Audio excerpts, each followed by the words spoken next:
Bentornati al nuovissimo appuntamento con le previsioni meteo. Stiamo per attendere il passaggio di una perturbazione che dal centro Europa si protrarrà verso i Balcani e raggiungendo anche il centro Italia, pensate, soprattutto sul nord-est e sul centro Italia, sull'Appennino, con indicati in abbassamento di quota. Questa è la perturbazione di San Valentino, che quindi protrarrà una instabilità molto importante, soprattutto sul comparto adriatico. E ovviamente possiamo vedere dalla grafica che questo passaggio provocherà poi delle temperature che saranno comunque tipicamente invernali e soprattutto su quello adriatico, sulla Valpadana, risentiremo a partire da weekend in poi di temperature tipicamente invernali con freddo artico, insomma, che si riversa quindi sull'Europa centro-orientale. Il gelo invece è un po' più distante, ma ovviamente, come vedete, la giornata di giovedì questa è la prevalenza, con la perturbazione che è situata sulla Danimarca, sul nord Europa. Raggiungerà poi nel corso della giornata di venerdì, pensate, il nord Italia, e questo accadrà, quindi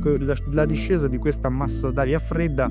raggiungerà appieno le Alpi, ma riuscirà a formarsi anche sul Mar Ligure, pensate, per protrarre quindi una fase più instabile anche sulle regioni settentrionali, soprattutto su Lombardia orientale e sul Triveneto ovviamente, e poi sull'Emilia Romagna eccetera. Questa perturbazione soprattutto fin dalla nottata agirà,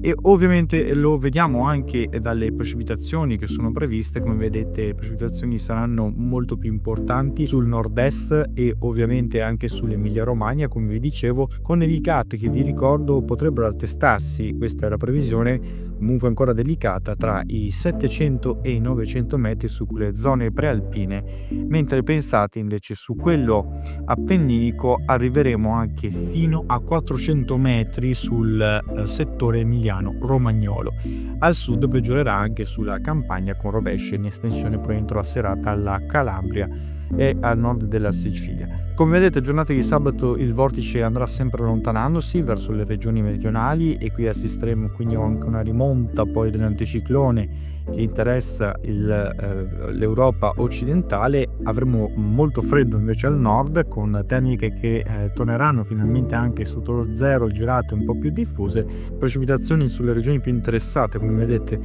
soprattutto sul comparto tirrenico, medio-basso Tirreno, e anche sull'Appennino centrale. Pensate che qui invece in giornata di sabato la quota neve calerà sulle zone appenniniche attorno ai 500-800 metri. Per quanto riguarda il sud, l'instabilità ovviamente sarà più frequente sulla Campania, ma ovviamente anche sulla Calabria. Sulla Sardegna avremo tempo in prevalenza soleggiato, poco nuvoloso, e come vedete domenica un po' più stabile ovviamente per l'anticiclone,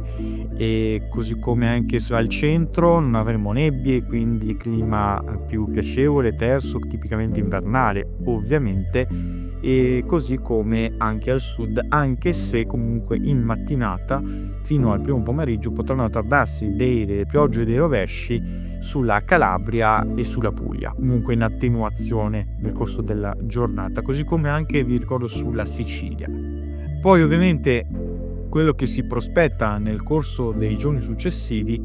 è una tendenza a una dinamicità a partire dalla giornata di mercoledì, e questo indica quindi una perturbazione un po' più corposa, uno sblocco delle correnti atlantiche che riusciranno poi a favorire quella discesa di una massa d'aria fredda, come vedete sempre orientata sulle zone della Scandinavia, per mettere una nuova discesa poderosa, molto fredda, e quindi le nevicate in abbassamento, e continueremo quindi ad avere molto probabilmente delle perturbazioni che riusciranno a raggiungere anche l'Italia, soprattutto il nord Italia ovviamente, da ovviamente capire se tutti